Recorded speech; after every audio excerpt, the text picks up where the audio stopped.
It all started in the early spring of 2003, in the peaceful suburb of Lakewood, Colorado.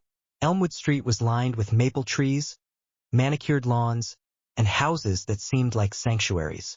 But behind one of those front doors lay a secret so toxic, so cruel, that it would destroy 3 lives forever. It's a tale of love and betrayal, of manipulation and lust, of a mother's obsession and a man's weakness, of a daughter, sick, vulnerable, and betrayed by the people she trusted most. On March 17, 2003, Emily Dawson, 32 years old, sat on the porch of her modest 2-story home at 1219 Elmwood Street. Her husband, Jake Carter, 35, was inside cooking their annual St. Patrick's Day dinner. Despite her illness, neuromyelitis optica, a rare autoimmune disease, Emily found strength in simple moments like these. She was partially disabled but emotionally resilient. Jake, a skilled carpenter with a small workshop in downtown Denver, had been her rock through hospital visits and painful relapses. They had married the year before, and their bond had seemed unbreakable.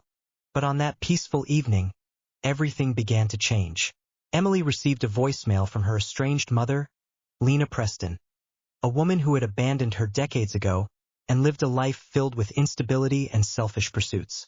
Lena claimed she wanted to reconnect and help. After a long discussion, Emily and Jake agreed to let her stay for a few weeks. Lena arrived on March 21st. She was 52, with a statuesque presence, dyed red hair, and a taste for provocative fashion. Her sudden return was unsettling, but Emily, ever hopeful, gave her the benefit of the doubt.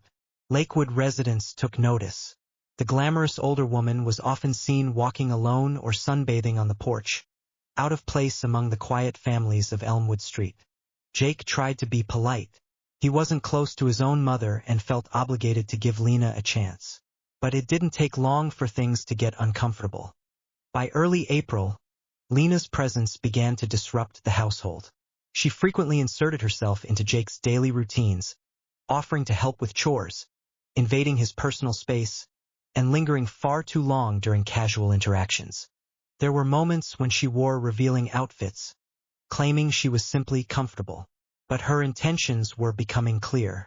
She complimented Jake excessively and subtly criticized Emily's health behind her back, suggesting Jake deserved more attention and intimacy.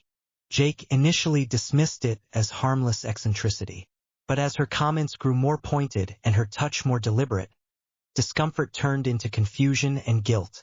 He shared his concerns with his friend Tyler, who advised him to remove Lena from the house immediately. But Jake hesitated. He didn't want to hurt Emily. On a stormy night of April 28th, while Emily was resting upstairs, Lena made her boldest move. She poured wine, cornered Jake in the kitchen, and expressed how unappreciated she felt in her own past relationships. She spoke of passion, of being ignored, and implied that Jake reminded her of what she had lost. Then, she kissed him. Jake pulled away, but not fast enough. The door had opened. Over the following weeks, the boundaries collapsed. Their secret meetings happened in the basement and sometimes in Jake's truck parked along side streets. Lena became increasingly controlling, using guilt and seduction in equal measure. Jake, overcome with shame, tried to end it. But Lena knew how to manipulate every moment, always reminding him of his responsibility to protect Emily from more pain. By mid-May, Emily noticed subtle changes in Jake's behavior. He became distant, emotionally closed off. Then came the red scarf she found in Jake's truck, a scarf she recognized as Lena's, her own mother. At first, Jake gave a vague excuse, but Emily's instincts told her something was terribly wrong. She began paying closer attention. One night, she overheard voices through the heating vent. Lena's voice was unmistakable, whispering, "She doesn't have to know. Just say you were with Tyler." Emily's heart broke in silence. The betrayal was real. Her husband, her mother. On May 20th, during dinner, Emily played the recording she had captured. The room froze. Jake couldn't deny it. He confessed tearfully. Lena tried to twist the situation, blaming Jake and claiming she was only trying to help him feel needed. Emily didn't respond with anger. She simply told them both to leave. Jake moved out immediately and rented a room in a rundown motel on Colfax Avenue.